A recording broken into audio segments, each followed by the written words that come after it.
सर्वप्रथम सर्वांना श्री स्वामी समर्थ. स्वामी महाराजांच्या कृपेने तुमच्या सर्व चांगल्या इच्छा पूर्ण होत ही स्वामींचरणी प्रार्थना करते आणि आजच्या व्हिडिओला सुरुवात करते. उद्या 19 मार्च 2026 गुरुवार दिवशी गुढीपाडवा आलेला आहे. चैत्र महिन्यातील शुक्ल पक्षाची प्रतिपदा तिथी म्हणजे गुढीपाडवा. ही तिथी 19 मार्चला सकाळी 6:53 सुरू होणार आहे आणि दुसऱ्या दिवशी 20 मार्चला सकाळी 4:52 ही तिथी संपणार असल्यामुळे आपल्याला गुढीपाडव्याचा सण 19 मार्च गुरुवार रोजी साजरा करायचा आहे.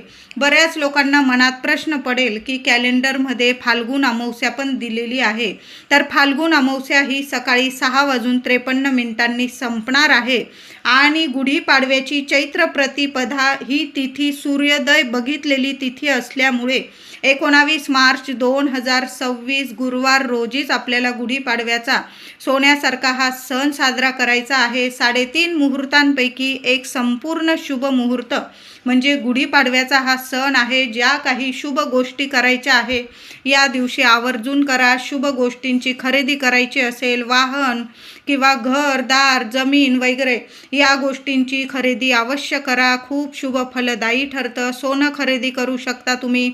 लग्नाची बोलणी वगैरे या दिवशी जरूर करा. गुढी उभारण्याचा शुभ मुहूर्त कोणता, तर सूर्योदयापासून सकाळी 7 वाजेपासून ते सकाळी 10:30 अत्यंत शुभ अमृत मुहूर्त आहे. हा 3.5-4 तासाचा मुहूर्त अमृत मुहूर्त आहे.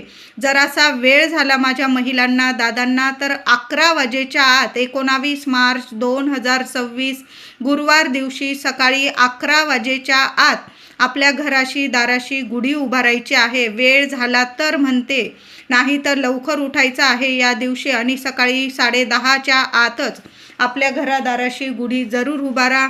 या वेळेत गुढी उभारायची आहे. गुढी उभारताना पूर्व पश्चिम उत्तर दिशेकडेच अशा पद्धतीनेच गुढी उभारायची आहे.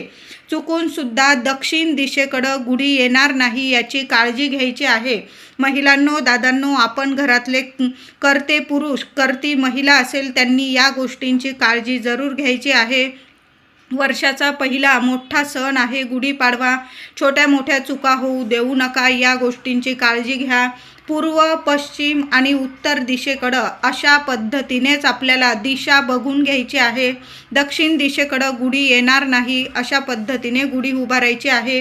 गुढी उभारताना लाल, पिवळा, निळा, ऑरेंज, सोनेरी, हळदी कलर, मोरपिशी असे शुभ वस्त्र खण गुढीला जरूर नेसवा.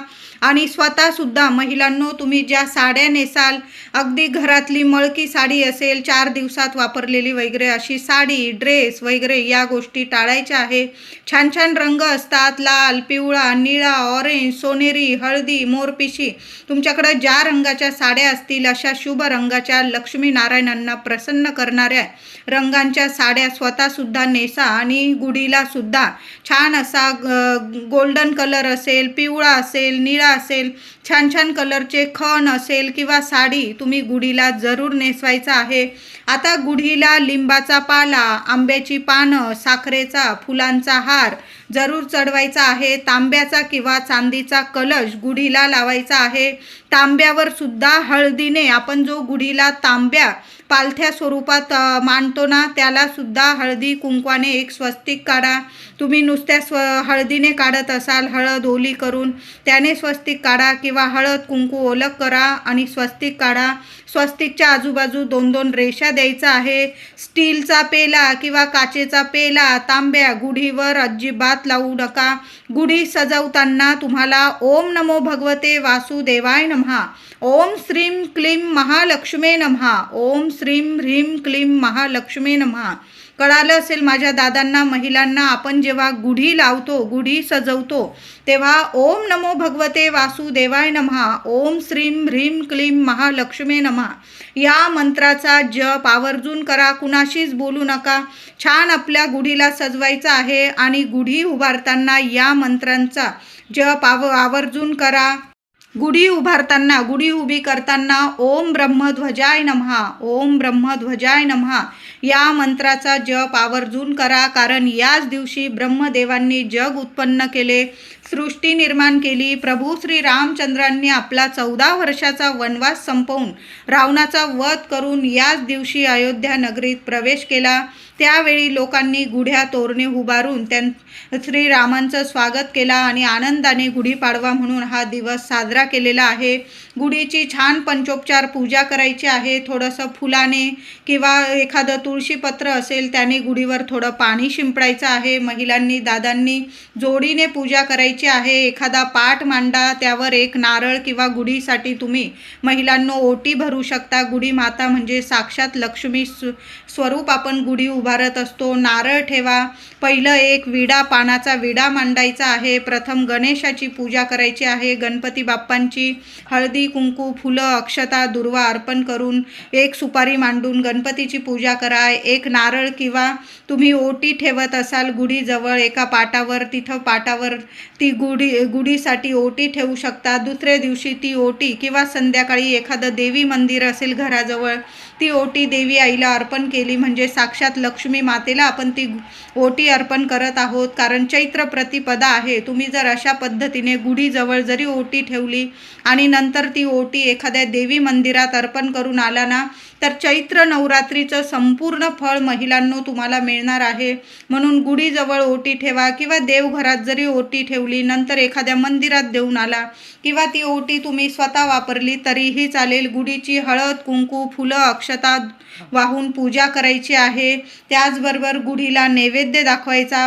प्रथम देवांना नैवेद्य दाखवा, नंतर गुढीला नैवेद्य दाखवायचा आहे। घराजवळ गोमाता असेल, गोमातेला सुद्धा, गाईला सुद्धा ताजी पुरणाची पोळी तूप लावून किंवा तुम्ही श्रीखंड पुरीचा बेत केलेला असेल तर श्रीखंड पुरी खाऊ घाला। गोड खीर असेल, एखाद्या चपातीवर थोडीशी खीर घ्या आणि खीर चपाती गाईला खाऊ घातली तुम्ही तरीही चालेल। नंतर आपण जेवायचं आहे। प्रथम या गोष्टी गुढीपाडव्याला आवर्जून करायच्या आहे। गुढीपाडवा नवीन मराठी वर्षाची सुरुवात, वर्षाचा पहिला दिवस। लवकर उठायचं आहे, ब्रह्ममुहूर्तावर उठा आणि गुढीपाडव्याच्या दिवशी आंघोळीच्या पाण्यात एक वस्तू टाकायची आहे, ती म्हणजे कडुलिंबाची किमान 5 पानं तरी प्रत्येकाच्या आंघोळीच्या पाण्यात। हा उपाय वेगवेगळा करा। आईने तेच पाणी घेतलं, मुलांनी तेच पाणी, असं करू नका। प्रत्येकाला किमान 5-5 पानं तरी गुढीपाडव्याच्या दिवशी कडुलिंबाची पानं आंघोळीच्या पाण्यात टाका। कारण प्रत्येकाचे ग्रहमान हे वेगवेगळे असतात।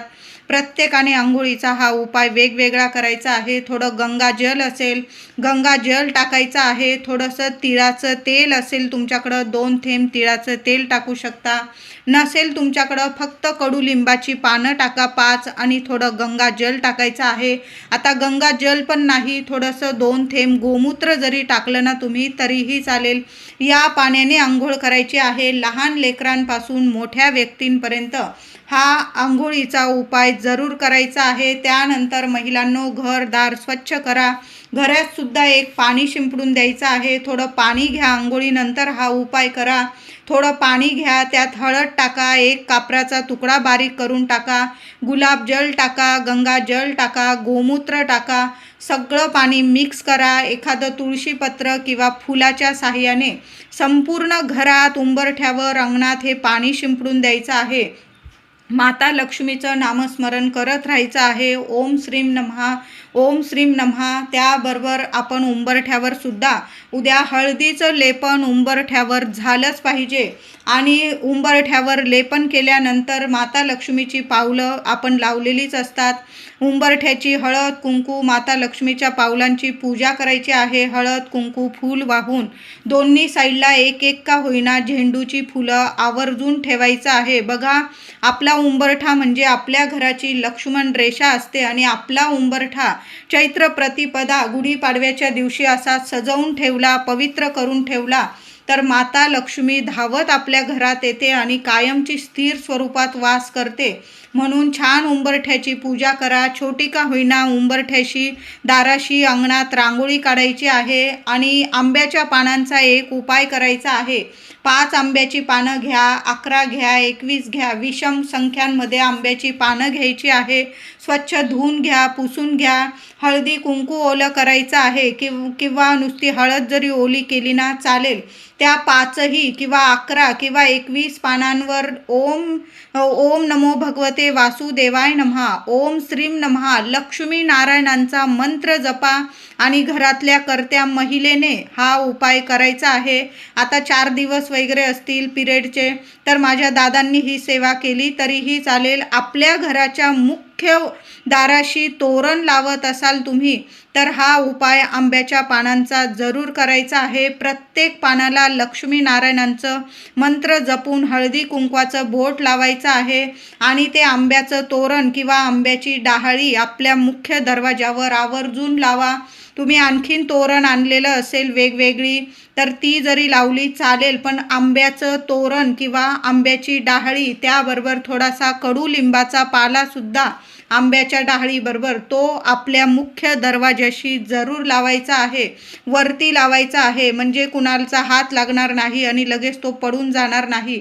1 दिवसासाठी तरी ही तिथी जोवर आहे, दुसऱ्या दिवसापर्यंत तरी आपल्या मुख्य दरवाजावर कडुलिंबाची पानं आणि 5 किंवा 11 किंवा 21 आंब्याची पानं जरूर लावायचे आहे. खूप सोन्यासारखे अनुभव येतात, घरात शुभ मंगल गोष्टी घडून येतात. जी नकारात्मकता असते तिथेच नष्ट होते. कधीच तुमच्या घरादाराला प्रगतीला कुणाचीच नजरबाधा होणार नाही. लक्ष्मी नारायणांचा मंत्र जपा आणि आंब्याची डहाळी आपल्या मुख्य दरवाजावर जरूर लावा. सोन्यासारखे अनुभव येतील तुम्हाला. उद्या सकाळीच उंबरठा पूजन वगैरे झालं की आपल्या मुख्य दरवाजाशी गुढी उभारण्याच्या आधी मुख्य दाराशी माता लक्ष्मीच्या स्वागतासाठी महिलांनो 1 दिवा जरूर लावा. मातीची पंती लावा किंवा तुम्ही नित्य नियमाने जो दिवा लावता संध्याकाळी तो सकाळी सुद्धा लावायचा आहे. तेलाचा लावा, तुपाचा लावा, नियम नाही. त्या दिव्यात 1 कापराचा तुकडा टाकून द्या आणि 2 लवंग टाका. उंबरठ्याला हात लावून सकाळी सुद्धा प्रार्थना करायची आहे. माता लक्ष्मीला तुमच्या मनातील इच्छा बोला, प्रार्थना करा. माझ्या घरात अखंड वास कर, माझ्या घरातलं दुःख दारिद्र्य दूर कर. हे माता अष्टरूपी महालक्ष्मी माता, तुझा अखंड आशीर्वाद माझ्या कुटुंबावर राहू दे. मी तुम्हाला उदाहरण दिलेलं आहे महिलांनो. तुम्ही तुमच्या मनातील इच्छा उंबरठ्याला हात लावून बोलायची आहे आणि सकाळी सुद्धा उंबरठ्याबाहेर माता लक्ष्मीच्या स्वागतासाठी 1 दिवा जरूर लावायचा आहे. संध्याकाळी सुद्धा तो दिवा पुन्हा लावायचा आहे. उद्या दोन्ही वेळेला आपल्या मुख्य दाराशी दिवा जरूर लावा.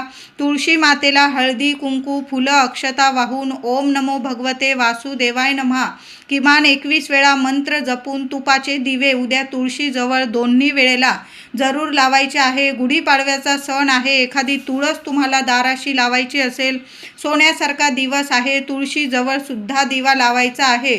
आपलं मुख्य देवघर तर तुम्ही आजच स्वच्छ केलेलं असेल. देवघरातील दिवा स्वच्छ घसून पुसून घ्यायचा आहे. 2 दिवे लावा उद्या, तर 1 तुपाचा पण लावा देवघरात आणि 1 तेलाचा सुद्धा अखंड दिवा लावून ठेवायचा आहे.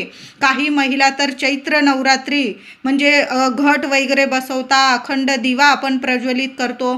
तर जो अखंड दिवा प्रज्वलित केलेला असेल ना, त्या दिव्यात सुद्धा 1 कापराचा तुकडा टाका, 2 लवंग टाका, 4 दाणे अख्ख्या तांदळाचे सुद्धा टाका.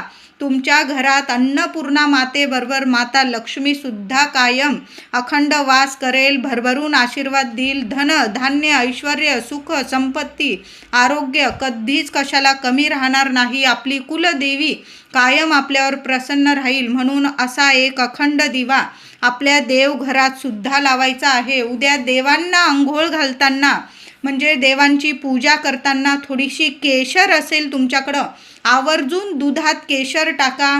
गणपती बाप्पा शंकरांची पिंडी असेल त्यावर सुद्धा दूध आणि केशरचा अभिषेक केला, अतिशय उत्तम. माता लक्ष्मीची मूर्ती असेल, कुलदेवी आईची, विठू माऊलीची, सर्व देवी देवतांना दुधाने अभिषेक करायचा आहे. आधी स्वच्छ पाण्याने, दुधाने, पुन्हा स्वच्छ पाण्याने छान अशी देवघरात पिवळा किंवा लाल वस्त्र अंथरा. लहान लहानशी अख्ख्या तांदळाची रास करा.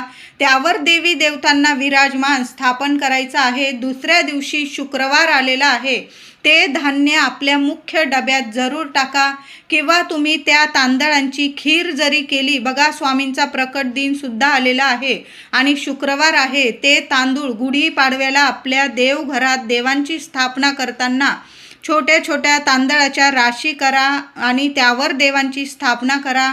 दुसऱ्या दिवशी ते तांदूळ तुम्ही मुख्य डब्यात टाका किंवा त्याची खीर करून देवांना नैवेद्य जरूर दाखवा. कधीच कशाला कमी राहणार नाही. महिलांनो, तुमचे डबे कधी खाली होणार नाही. वर्षभर सुख संपत्ती, वर्षभर काय अखंड तुमच्या घरात लक्ष्मी नांदेल.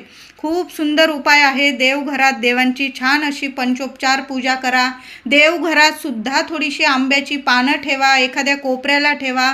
थोडेसे आपले कडुलिंबाची पानं सुद्धा, आपण जसे गुढीला तर लावणारच आहोत, मुख्य दाराला लावणार, आपल्या देवघरावरती सुद्धा थोडीशी कडुलिंबाची पानं, आंब्याची पानं लावा. तुमच्या खिडक्या असतील तिथं सुद्धा थोडी थोडी कडुलिंबाची पानं, आंब्याची पानं लावा. तुमची मुलं जिथं अभ्यास करतात तिथं सुद्धा मुलांच्या उशाशी जरी थोडीशी कडुलिंबाची पानं ठेवून दिली किंवा मुलांचं लक्ष केंद्रित होईल अशा ठिकाणी समोर भिंतीवर जरी थोडीशी लावून दिली चालेल. उद्या आपल्या मुख्य दरवाजावर एक हळदी कुंकवाने स्वस्तिक काढायचं आहे. छान असं शुभ लाभ काढा, छान स्वस्तिक काढा. एक देवघरावर स्वस्तिक काढा. मुख्य आपला जो किचन ओटा असतो त्या भिंतीवर एक स्वस्तिक काढा. महिलांनो, तुम्ही जिथं पैसे ठेवता, तुमची तिजोरी कपाट असेल तिथं सुद्धा एक स्वस्तिक काढायचं आहे. मुलं जिथं अभ्यास करता, मुलांची दृष्टी पडेल त्या भिंतीवर सुद्धा एक स्वस्तिक काढायचं आहे. सोन्यासारखे अनुभव येतील. या गोष्टी आपल्याला लवकर उठून जरूर करायच्या आहे. उद्या माता लक्ष्मीच्या मूर्तीवर सकाळी किंवा संध्याकाळी कुंकुमार्चन जरूर करा. तुमची कुलस्वामिनी असेल, तुम्ही घट बसवलेले असतील किंवा नसतील, 9 दिवस आपल्याला 19 मार्च ते 27 मार्च असं 9 दिवस रोज देवी आईच्या मूर्तीवर, श्रीयंत्रावर, फोटोवर किमान 11 वेळा तरी ओम श्रीम नमः, ओम कुलदेवताय नमः, तुम्ही ज्या मंत्रांचा जप करता मंत्र जपत देवी आईला कुंकुमार्चन जरूर करा. नंतर ते कुंकू नीट सांभाळून ठेवा. वर्षभर आंघोळीनंतर कपाळी लावायचं आहे. सुख सौभाग्यात वाढ होईल, तुमच्या प्रगतीत वाढ होईल, मुलांना सोन्यासारखे दिवस येतील. माता लक्ष्मीची ही सेवा आवर्जून करा. उद्यापासून 27 तारखेपर्यंत रोज ही सेवा करा महिलांनो. उद्या विष्णू सहस्त्र नामावली आपल्या घरात यूट्यूबवर जरी ऐकलात सकाळी संध्याकाळी चालेल. उद्या महालक्ष्मी अष्टकाचा पाठ तुम्हाला 16 वेळा करायचा आहे. आता गुढीपाडव्याला एक उपाय सांगत आहे. गुढीपाडव्याला एक पोटली बनवायची आहे. त्या पोटलीसाठी तुम्हाला 7 कवड्या, मूठभर तांदूळ, कमळगट्ट्याचे 7 मणी लागणार आहे. 1 रुपयाचं नाणं किंवा चांदीचा सिक्का असेल तुमच्याकडं, नाणं चालेल. 2 हळकुंड, 1 सुपारी घ्यायची आहे. कळालं असेल. 7 कवड्या, मूठभर तांदूळ, कमळगट्ट्याचे 7 मणी, 1 रुपयाचं नाणं किंवा 1 चांदीचं नाणं, 2 हळकुंड आणि 1 सुपारी, या सर्व वस्तू लाल पोटलीत किंवा लाल कपड्यात नीट ठेवा. देवघरात माता लक्ष्मी समोर ठेवा. हळदी कुंकू अक्षता फुलं वाहून पूजा करा. 16 वेळा महालक्ष्मी अष्टकाचा पाठ करा आणि 1 वेळा श्रीसूक्त पठण करायचं आहे तुम्हाला. या वस्तू लाल कपड्यात नीट बांधून घ्या. धूप दीप ओवाळून घ्यायचं आणि घराच्या मुख्य प्रवेशद्वारावर आतून वरती बांधून द्यायचं आहे. लक्ष्मी प्राप्तीसाठी हा उपाय एकदम बेस्ट आहे. जरूर करा. वर्षभर पैशांची आवक वाढेल. या उपायामुळे कधीही घरात पैशांची कमतरता भासणार नाही. बघा, खूप सुंदर उपाय आहे. अशी पोटली बनवून लाल कपड्यात जरी या वस्तू बांधल्या आणि माता लक्ष्मीची सेवा करून या वस्तू आपल्या मुख्य दरवाज्यात जरूर बांधून द्या. तुम्हाला एखादा नारळ बांधायचा असेल, नारळ घ्या, एक विडा ठेवा, हळद कुंकू फुलं वाहून त्या नारळाची पूजा करून लाल कपड्यात बांधून तो नारळसुद्धा तुम्ही आपल्या घराला रक्षण कवच म्हणून आणि लक्ष्मी प्राप्तीसाठी ही लाल पोटली आवर्जून मुख्य दारात, मुख्य वरती घराच्या दाराशी वरती जरूर बांधून द्या. उद्या गुढीपाडव्याचा सण आहे. आपण राहू काळ मानत असाल तर दुपारी गुरुवारी 19 मार्च 2026 दुपारी 1 वाजेपासून 3 वाजेपर्यंत हा राहू काळ असणार आहे. अशुभ काळ असणार आहे. या काळात गुढी उभारू पण नका आणि उतरवायची चूक तर अजिबात करू नका. संध्याकाळी 4-5 वाजेला तुम्ही गुढी उतरवू शकता महिलांनो.